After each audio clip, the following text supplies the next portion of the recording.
Right now, while you're watching this video, millions of AI requests are being processed across the world.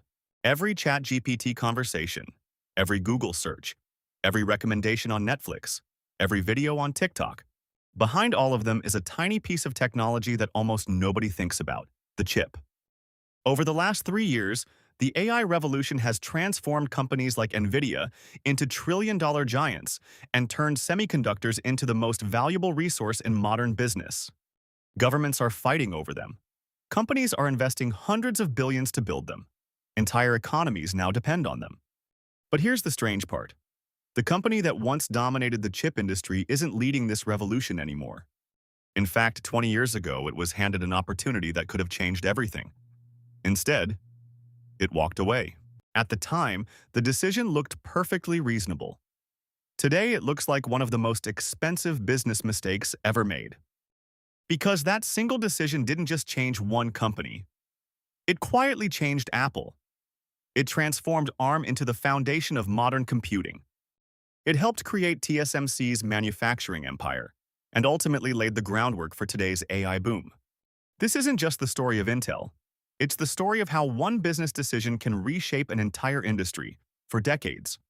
To understand why today's AI race looks the way it does, we have to go back to a time before smartphones ruled the world. Back in the early 2000s, Intel wasn't just another technology company. It was the technology company. If you bought a laptop, there was probably an Intel processor inside.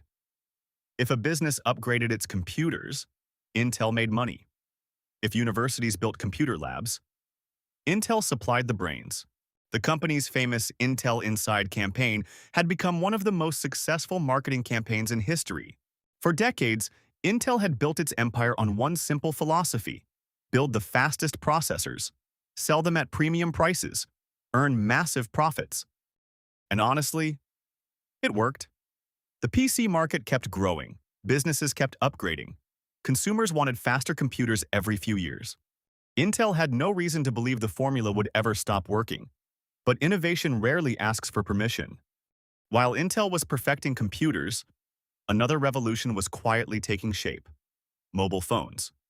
At first, they seemed almost irrelevant: tiny screens, weak processors, terrible internet.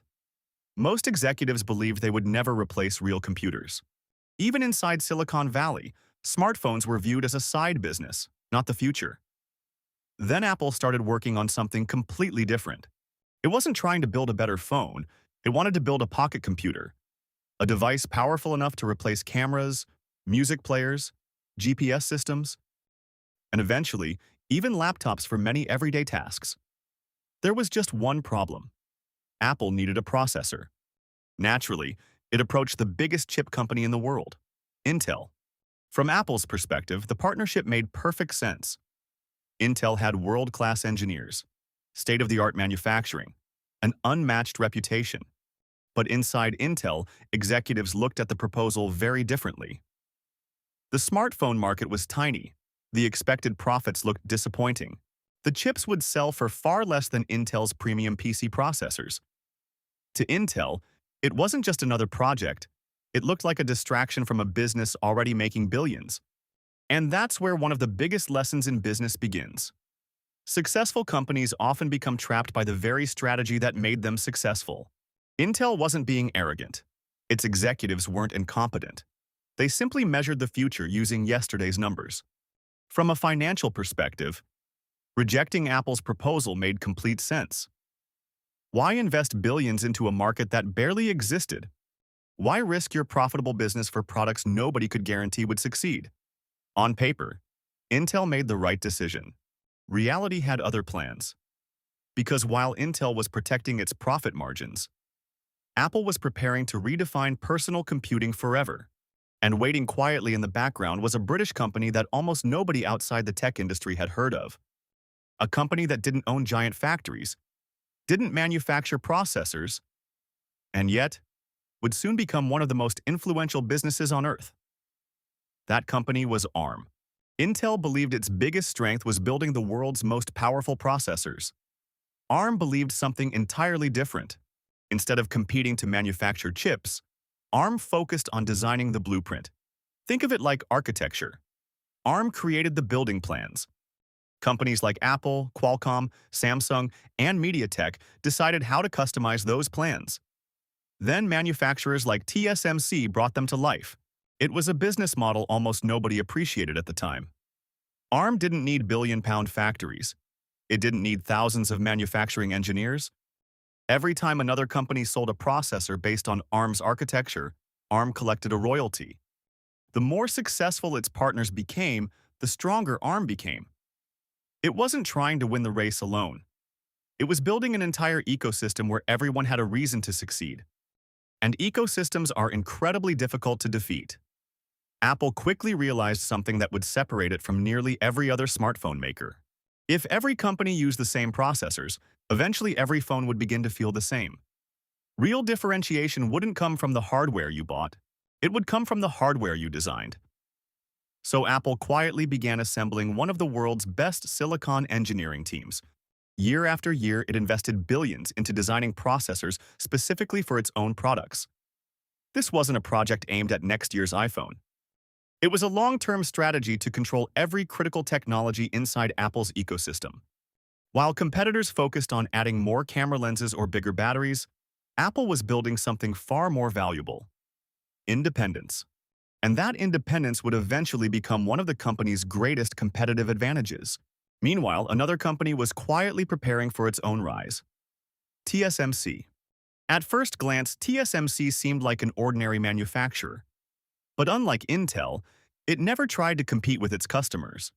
It simply became the best company in the world at manufacturing advanced chips. Apple trusted it. AMD trusted it. Qualcomm trusted it. NVIDIA trusted it. One by one, the biggest names in technology handed over production to TSMC. The result was extraordinary. Today, TSMC manufactures many of the world's most advanced processors, making it one of the most strategically important companies on the planet. Without TSMC, the modern AI industry would look very different. Fast forward to today. Artificial intelligence has completely rewritten the semiconductor industry. The demand is no longer just for smartphone processors. It's for AI accelerators, data center chips, autonomous vehicle processors, and specialized silicon capable of handling trillions of calculations every second. NVIDIA has become one of the world's most valuable companies because its chips power much of today's AI infrastructure. Apple continues expanding Apple Silicon across its entire product lineup. Qualcomm is pushing ARM-based processors into Windows laptops. Microsoft is redesigning Windows around AI-powered hardware. Even Amazon and Google now design many of their own custom chips. The industry Intel once dominated has become an ecosystem of specialized silicon. And that transformation started long before anyone was talking about generative AI. Does that mean Intel's story is over? Not even close. Over the past few years, Intel has launched one of the most ambitious comeback strategies in its history. The company is investing tens of billions of dollars into new fabrication plants, rebuilding its manufacturing leadership, and expanding its foundry business to produce chips for other companies. It's no longer just trying to sell processors. It's trying to become the company that manufactures the future. Whether that strategy succeeds remains one of the biggest unanswered questions in technology. Because this industry changes faster than almost any other. Yesterday's leader can become tomorrow's follower, and tomorrow's startup can become the next trillion-dollar giant. The biggest lesson from this story isn't that Intel made a mistake. Every company makes mistakes. The real lesson is far more important. The greatest threats to successful businesses rarely come from stronger competitors. They come from changing markets. Intel optimized for the computer era. Apple prepared for the mobile era. Today, the world is entering the AI era. And somewhere, inside a boardroom we know nothing about, another executive is making a decision that will shape the next 20 years of technology. The question is, will history remember it as vision or another billion-dollar mistake? Business history isn't just about the past. It's about understanding why today's biggest companies win, lose, and sometimes completely reinvent themselves. Every trillion-dollar company has a story that most people never hear, and often it's one decision that changes everything. If you enjoy uncovering the hidden strategies, corporate rivalries, and billion-dollar turning points behind the world's biggest businesses, subscribe to Inside Empires. Because the next business empire is already being built, and we'll be here to tell you how it happened. Until next time, thanks for watching.